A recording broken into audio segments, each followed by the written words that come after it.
Hello Moment friends, Andang here, very excited because the new trailer for Transport Fever was just released. In the trailer we can see a few new things that are added to Transport Fever. First of all, direct roads can be now added to the backs of stations, something that could be done in the original Train Fever, but it was not an officially supported thing. Well, now in the back side of the station you can add a thing that allows you to put a road right up to the rear part of the station and just allows for better travel within your city and, more approaches to the station.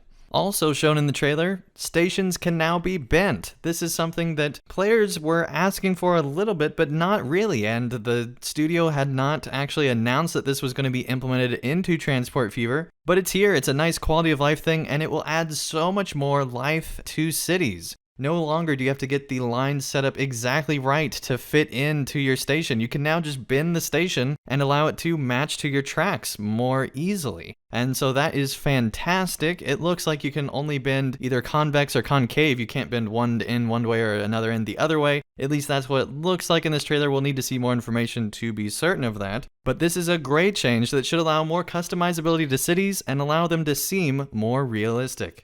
Another new feature is that players can now have multiple railway lines at a crossing. We heard that this was the case, but we hadn't actually seen any visual proof of it. Well, now we can see it in this trailer. You can see the two lines going across and then also a third line branching off and crossing the road separate from the first two tracks. And then what's really interesting is that the crossing for this area actually covers all three tracks. So it looks like that the crossing will dynamically adapt to how you build your crossings, which is fantastic and allows it to be much more realistic. And not only that, you can also expand the roadway after you have already laid down the track. No longer do you have to delete the track, expand the roadway, or upgrade it, and then add back in the railway. You can now do that live, which is awesome. Another thing that I have not seen talked about by the developers anywhere is that cities now have much more color. There are now blues and yellows and reds and other colors throughout the city. It's no longer just this bland color sameness that plagued the original Train Fever. There's now this diversity within cities that is just so wonderful and allows for just much more interesting gameplay. You're looking at something much more interesting. It is amazing how something this little adds so much to the cities and the believability of Transport Fever.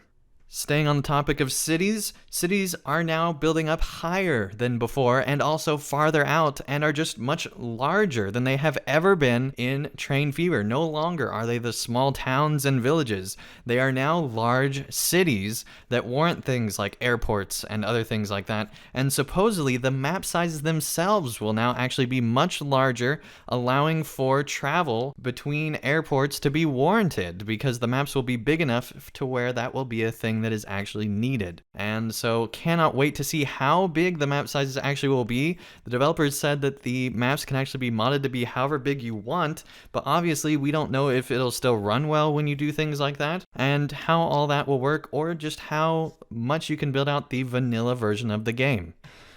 Overall, Transport Fever is shaping up to be a fantastic game. I really love that they are building on what made Train Fever great and adding in, these extra train types and, extra abilities to do things with tracks that you've never done before and stations that can bend.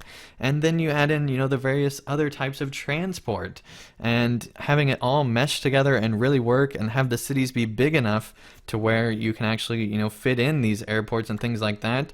And supposedly maps are going to be much bigger as well, although we have not seen that yet. It seems like they will be, so that air travel actually matters, which is great as well.